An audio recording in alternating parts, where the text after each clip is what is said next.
We've all seen it, right? The world of work is just constantly shifting. Organizations are dealing with massive changes, remote work, technology speeding up. So what really makes a team click? What makes a workplace truly thrive in all this dynamism? What's the secret sauce? Today, we're really digging into some advanced ideas in human resource management. We're talking about how HR isn't just, paperwork anymore. It's becoming a strategic force. We'll unpack talent management, dive into organizational behavior, fascinating stuff, and look at the really cutting edge issues shaping where HR is going next.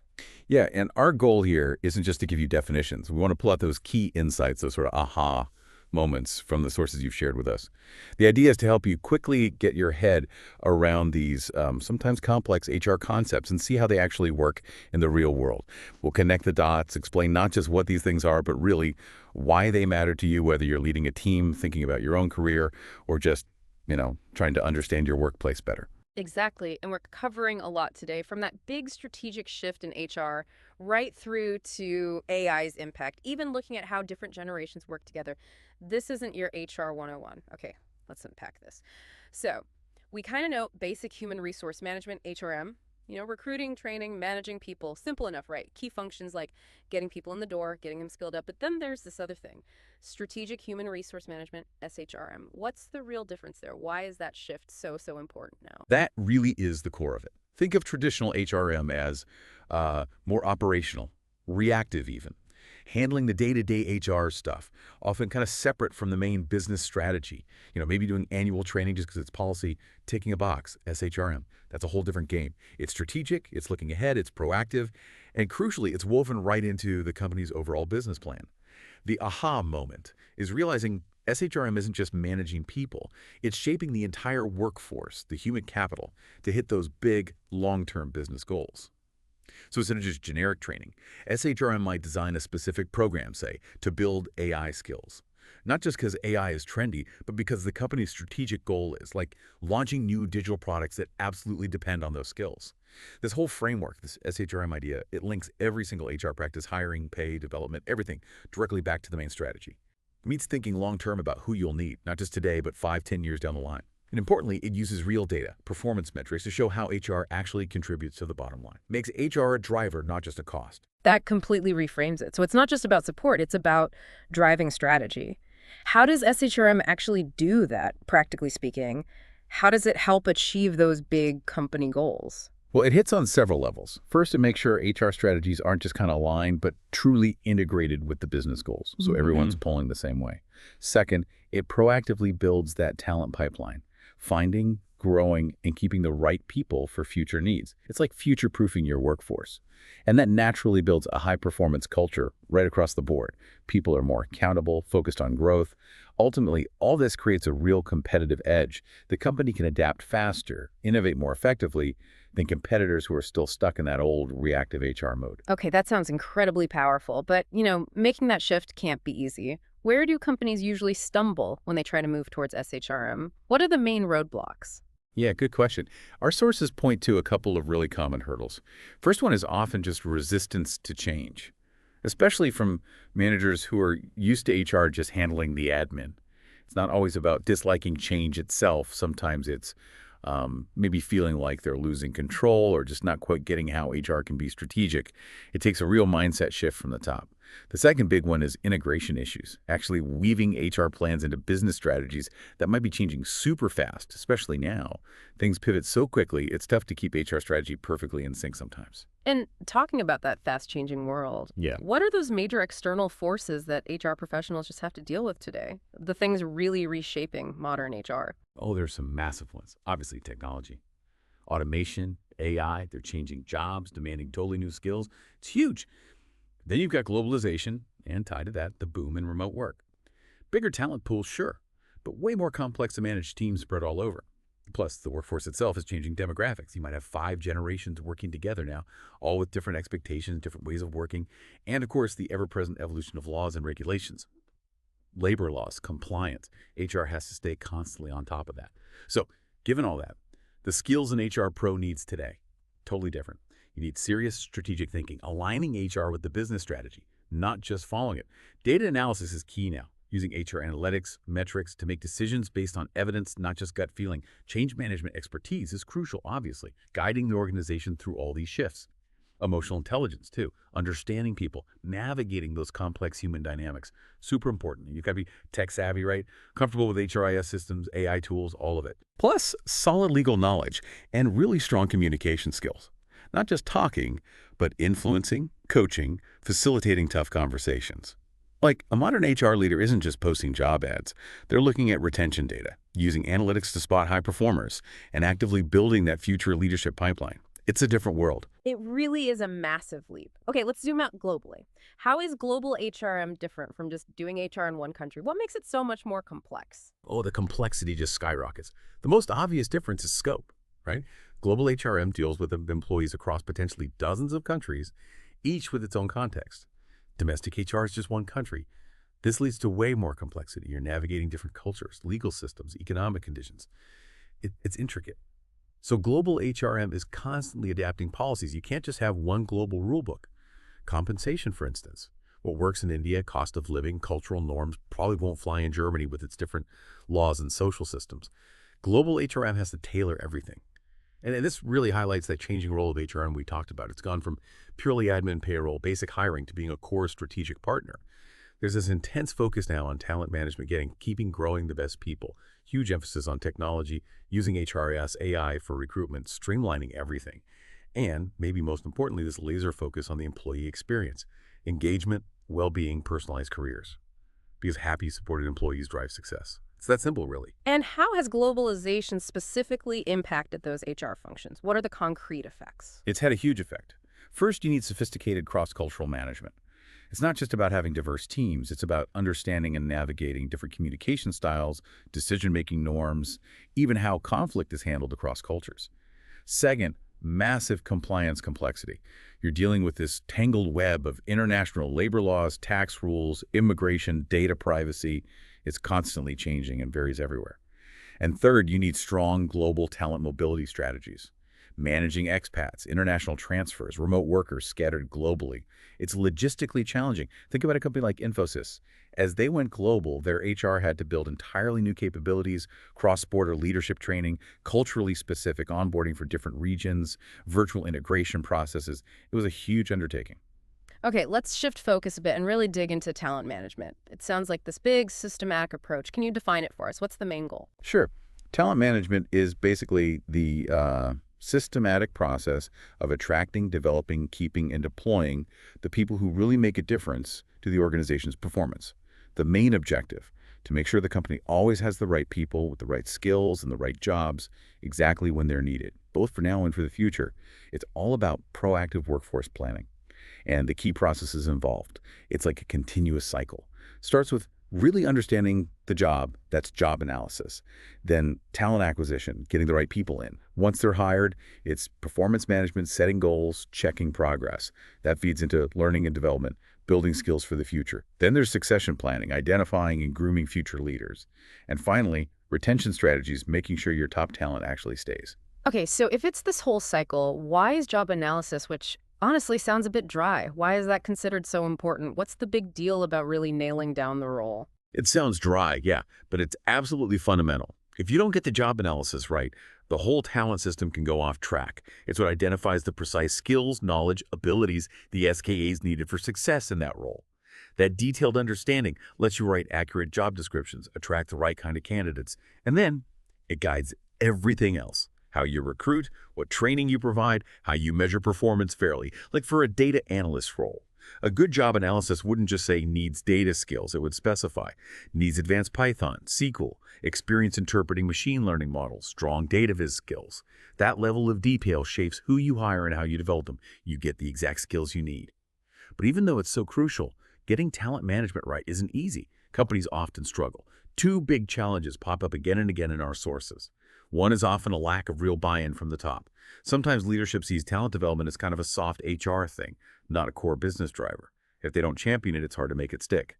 The second is inconsistent implementation. One department does it really well, another barely touches it. That creates unfairness and just weakens the whole system's impact. But when it is done well, the impact on the organization is huge. It directly cuts down on costly turnover and hiring headaches. It ensures you have leaders ready to step up, minimizing disruption. It boosts productivity because people are engaged, skilled, motivated, and it really strengthens your employer brand, makes you a place top talent wants to work. You see companies like Infosys using their talent programs like InStep, not just for training, but as a strategic tool to drive business performance. Let's zoom in on HRD, human resource development and training. What exactly is HRD, and why is investing in employee development so critical today? Right. HRD is essentially the whole process of boosting employees' skills, knowledge, and overall competence through learning and development. Why is it so important? Well, it builds a workforce that's skilled and adaptable, ready for whatever changes come next. It also gives employees clear paths for growth within the company, which helps keep them engaged and motivated. And ultimately, that drives productivity and innovation. It's a direct investment in your future capabilities. Now, when it comes to how you train people, there are generally two main routes. On-the-job training is learning while actually doing the work. Think of job rotation, coaching, mentoring. It's practical, immediate, often cost-effective. Then there's off-the-job training. That happens away from the actual work desk, classroom sessions, simulations, e-learning courses. These are great for digging into theory, building broader skills, or learning in a less pressured environment. Okay, so you run these training programs, but how do you know if they actually worked? How do you measure the real impact beyond just attendance sheets? That's the million-dollar question. And the Kirkpatrick model is a really useful framework for that. It gives you 4 levels to evaluate training effectiveness. Level 1 is reaction. Did people like the training? Was it engaging? Basic satisfaction. Level 2 is learning. Did they actually learn something? Did their knowledge or skills improve? You might use tests or assessments here. Level 3 is behavior. This is key. Did their behavior on the job actually change because of the training? Are they applying what they learned? And level 4, the ultimate goal, is results. Did the training impact the business? Did it improve productivity, reduce errors, increase sales, whatever the goal was? So after, say, a leadership workshop, you would just ask if the managers enjoyed it. You'd track if their teams become more engaged, if their department's productivity goes up. That's the real proof. And before you even design a training program, you absolutely need a solid training needs analysis. This is how you figure out the gap between the skills people have and the skills they need either for their current job or for the future. It usually involves 3 steps. Organizational analysis. What are the company's strategic goals? And what skills support those? Task analysis. What specific skills does this particular job require? And individual analysis. Where are the performance gaps for specific employees?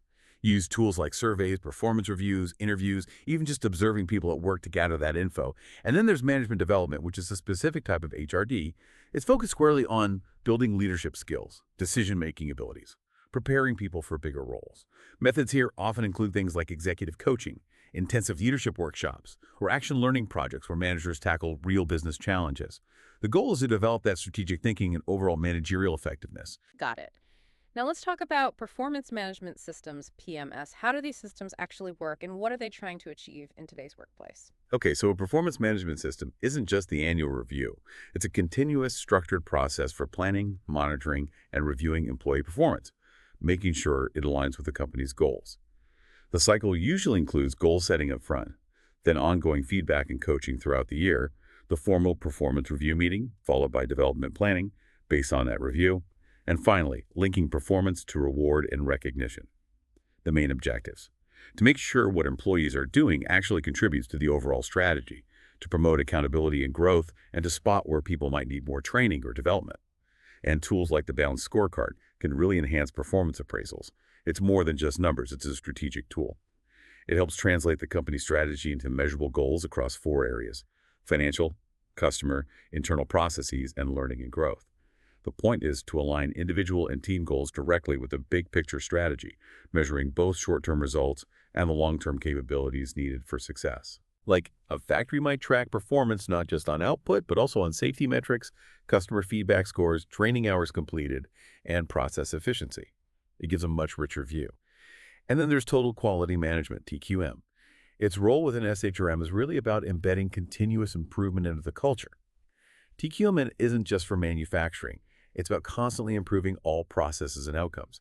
In HR terms, this means things like deep employee involvement, ongoing training to sharpen skills, and linking performance standards directly to customer satisfaction. HR's job is to make sure you're hiring people who value quality, building that quality-focused culture, and tying rewards to quality results. Toyota is the classic example. Their HR practices are completely intertwined with their lean manufacturing and quality principles. HR's specific role in driving TQM is pretty hands-on. It starts right from recruitment, actively looking for people who care about precision and doing things right. Then training building skills and problem solving, maybe using tools like Six Sigma. Performance management is key, linking pay and promotions to quality outcomes, like reducing defects or improving customer ratings. And maybe most importantly, culture building, constantly reinforcing values like accountability, collaboration, and that drive for continuous improvement. Tata Motors, for instance, uses HR to run Kaizen workshops, aligns appraisals with quality goals, and builds specific leadership programs focused on quality. Okay, we've covered the systems, the strategies, but HR is fundamentally about people. Let's dig into individual behavior. What's the difference between someone's attitude and their perception at work? They seem similar. They do seem similar, but there's a key difference. Attitude is more like your general feeling or mindset towards something, a situation, a person, your job. It's relatively stable. Like a positive attitude towards teamwork means you'll probably lean into collaboration. Perception is more about how you interpret information, how you make sense of your surroundings. It's your filter. So the exact same feedback might be perceived by one person as helpful advice, but by another, maybe someone more sensitive, as criticism. And that perception drives their reaction, regardless of the intent behind the feedback.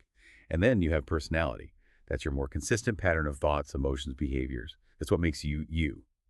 And it definitely influences how you act at work, your communication style, what motivates you, how you work in teams, even how you handle conflict. An extrovert, for instance, might thrive in sales, while someone more introverted might excel in deep research work. The sources often mention the big five personality traits: openness, conscientiousness, extroversion, agreeableness, neuroticism as a useful way to think about it. Someone high in conscientiousness, for example, is usually reliable, detail-oriented, and goal-focused. And these three: personality, attitude, perception, they all work together. They constantly interact to shape how an employee behaves and performs. Your personality is kind of the underlying foundation. Your attitude is your feeling about specific things at work, affecting your motivation. And your perception is the lens through which you see everything, influencing how you interpret situations and interact with others. You also have to watch out for perception errors like stereotyping or the halo effect, which can really distort judgments. Right. Now, what about motivation? What actually gets people fired up at work? Hertzberg's two-factor theory has a pretty interesting take on this, doesn't it? It really does, and it often surprises people. Hertzberg basically said, there are two sets of factors influencing us at work. First, hygiene factors. These are things like salary, job security, working conditions, company policies.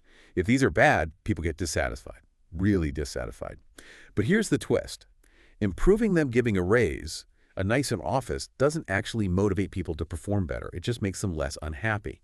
Then there are the motivators. These are things like achievement, recognition, the work itself being interesting, responsibility, growth opportunities. These are the things that drive job satisfaction and higher performance. The big takeaway: companies often focus heavily on hygiene factors, trying to fix dissatisfaction, but that won't necessarily boost motivation.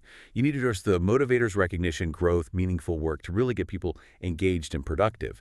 And what's really fascinating is how much leadership shapes the organizational culture.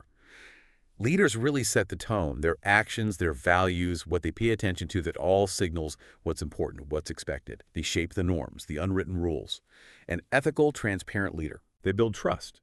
A leader who encourages participation. They foster innovation and open communication. Culture really does flow from the top. And motivation and leadership are totally intertwined. Good leadership is about influencing people towards shared goals, right? Leaders directly impact motivation by creating a supportive environment, recognizing effort, offering growth opportunities. Different leadership styles have different effects too. An autocratic style is top-down, democratic is more participative. Transformational leaders inspire people with a vision, empower them. A transformational leader, for example, can seriously boost morale and productivity by painting that compelling picture and recognizing contributions. Let's talk about groups. What exactly is group dynamics, and how does it impact teamwork? Group dynamics refers to all those behavioral and psychological processes that happen when people interact in groups, how they communicate, influence each other, make decisions, handle conflict, and its impact on teamwork is huge. Good group dynamics, you get better communication, trust, cooperation, higher performance. Poor dynamics, conflict, cliques, people disengage, things become inefficient. It's critical. And when conflict inevitably pops up, there are different ways to manage it. Collaboration, working together for a win-win. Compromise, everyone gives a little. Avoidance, sometimes best for minor issues. Accommodation, giving in to keep the peace. Competition, trying to win outright. Knowing when to use which strategy is key. Okay, power and politics. Often sound negative, but they're real. Can you define power and how it's different from politics in an organization? Yeah, they definitely have connotations, but they're just part of organizational life. Power is essentially the ability to influence others. It can be formal, like a manager's authority based on their position, or informal, maybe based on expertise or relationships. Politics, in this context, is about the informal maneuvering people do to influence decisions, gain advantages, or push agendas, often outside the official channels. So power is the capacity to influence, often tied to structure. Politics is the activity of using influence, often informally and sometimes subjectively.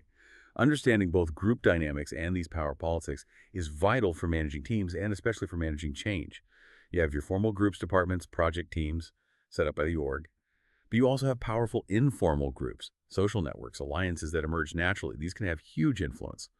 When you try to implement change, the people with power, formal or informal, can either drive it forward or block it completely. Those informal groups are often where the real buy-in or resistance happens.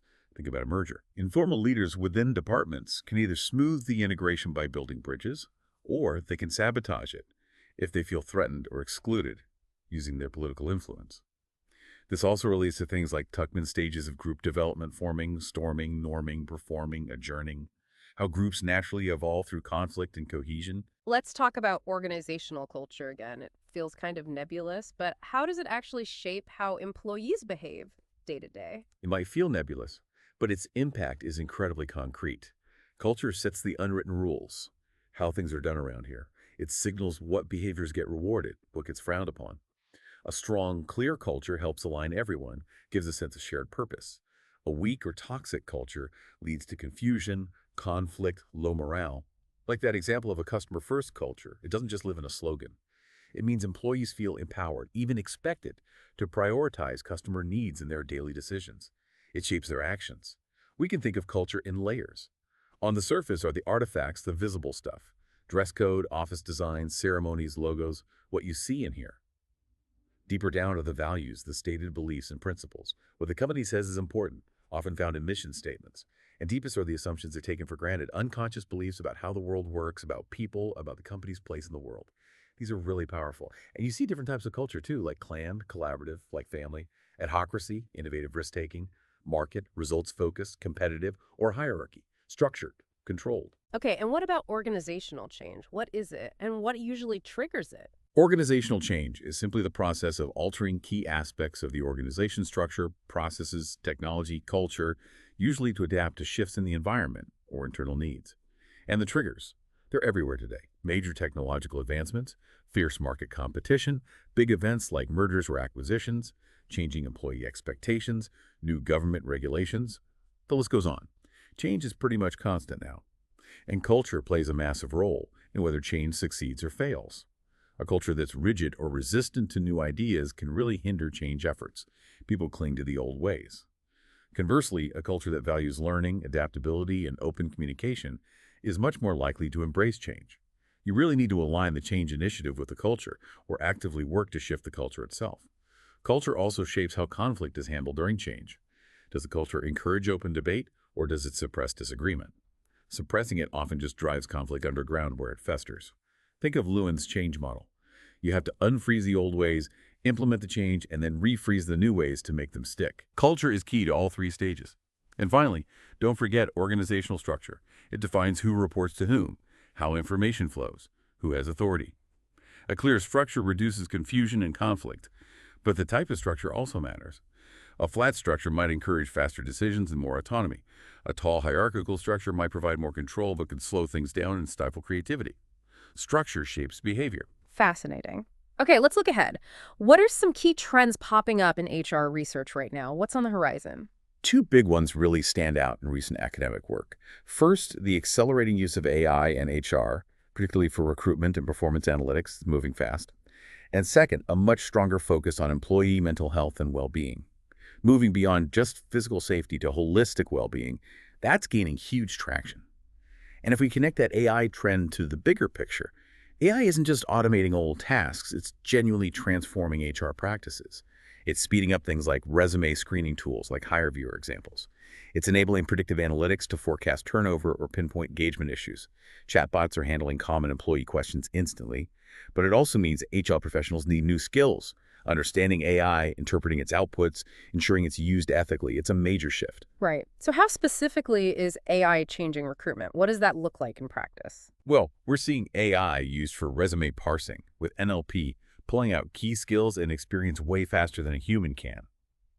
Some tools offer video interview analysis, even attempting emotion detection, although that's ethically complex, as you can imagine. AI algorithms can match candidates to roles based on predictive models of success, going beyond just keywords.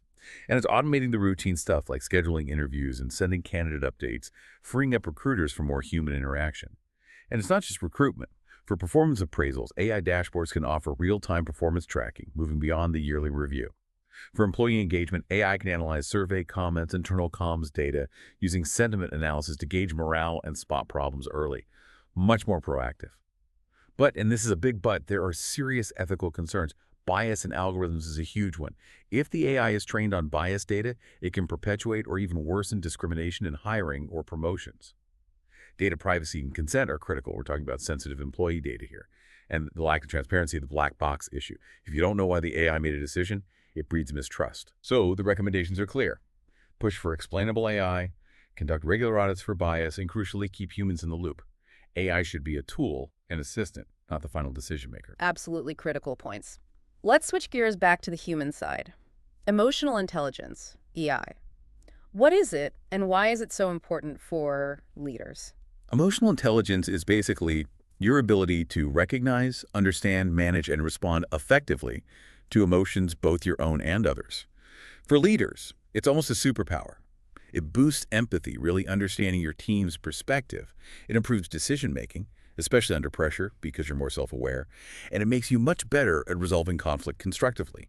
And it's slightly different from social intelligence, SI. Emotional intelligence, EI, is more inward-focused, managing your own emotions, understanding yourself, recognizing emotions in others. Social intelligence, SI, is more outward-focused. It's about understanding social situations, navigating relationships effectively, building rapport, influencing others. SI kind of builds on EI, and both together, they really boost a manager's effectiveness. EI helps with self-control, motivation. SI helps with team coordination, reading the room, building relationships. Together, they foster trust, help resolve conflicts smoothly, and build those really strong collaborative teams. So how does EI specifically help a team perform better? What are the tangible benefits on the ground? It makes a huge difference. High EI within a team builds trust. People feel safer speaking up, taking risks. That reduces conflict because team members are better at understanding each other's viewpoints and feelings. It promotes much more open communication. Feedback is given and received more constructively, and it encourages real collaboration and empathy, which is just essential for tackling complex problems together. Now, thinking about the workforce mix, what are generational studies in HR and why do they matter? Generational studies basically look at the differences in values, expectations, work styles between age groups in the workforce. Boomers, Gen X, Millennials, Gen Z. They matter because understanding these differences helps organizations design HR policies, communication strategies, and benefits packages that actually resonate with everyone. It also helps bridge potential misunderstandings or conflicts between generations. Can you give us a quick rundown of the typical characteristics associated with each generation? Keeping in mind these are generalizations, of course. Exactly. Generalizations, but useful ones. Baby boomers, often seen as loyal, experienced, perhaps more comfortable with hierarchy. Gen X, typically independent, adaptable, pragmatic, value work-life balance. Gen Y. Millennials, often described as collaborative, purpose-driven, tech-savvy, seeking feedback and development. Gen Z, digital natives, entrepreneurial, value diversity and social impact, expect speed and transparency. And managing this multi-generational mix definitely has challenges, different communication preferences, different views on work-life integration, different motivators. So effective strategies include things like offering flexible benefits, catering to different life stages, using varied communication channels, setting up cross-generational mentoring programs for knowledge sharing, and building genuinely inclusive policies that respect and leverage the diversity of perspectives. Okay, one more key concept. Person-organization fit. What is that exactly? Give us an example. Person-organization fit, or PO fit, It's all about the alignment between an individual's personal values, personality, and goals, and the organization's culture, values, and overall environment. Basically, how well do you click with the company? A great example. Someone who is deeply passionate about environmental sustainability would likely have a very strong PO fit at a company like Patagonia, where that value is absolutely core to their mission and operations. It feels authentic. And this fit isn't just a nice feeling. It has real consequences. Strong PO fit consistently leads to higher job satisfaction, lower employee turnover. People are less likely to leave if they feel they belong, and often better job performance because they're more engaged and motivated.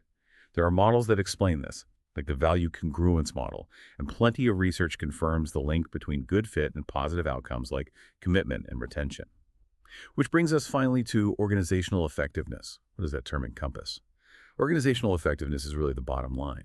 It's about how well the organization is actually achieving its goals. It's a broad measure looking at things like productivity, profitability, yes, but also employee satisfaction, adaptability to change, innovation. It's the holistic measure of whether everything we talked about, strategy, talent, culture, is actually working together successfully. Wow. We have covered a ton of ground today. From that huge strategic shift making HR a core business partner, through building talent, understanding the complexities of people at work, right up to the future with AI and managing different generations. It's been a really comprehensive deep dive. It really has. And what strikes me most is how interconnected it all is. You can't really pull one thread like talent acquisition without impacting culture or performance or strategy. It all works together. Understanding how these pieces fit is crucial for building those dynamic, successful organizations everyone wants. It's not just facts, it's the connections between them. So the big question for you listening, what does this all mean for you? Think about how these ideas apply in your own world. Are you in HR, leading a team, just trying to navigate your own workplace? There are takeaways here for everyone, ways to think about work, colleagues, and leadership differently. And maybe a final thought to leave you with. As work keeps changing so rapidly, how can organizations be truly intentional? How can they design HR? Use technology like AI wisely, build genuinely inclusive cultures, not just to react to change, but to actually shape a better future of work. A future where the workforce thrives and makes a positive impact. A powerful question indeed. Thank you so much for digging deep with us today.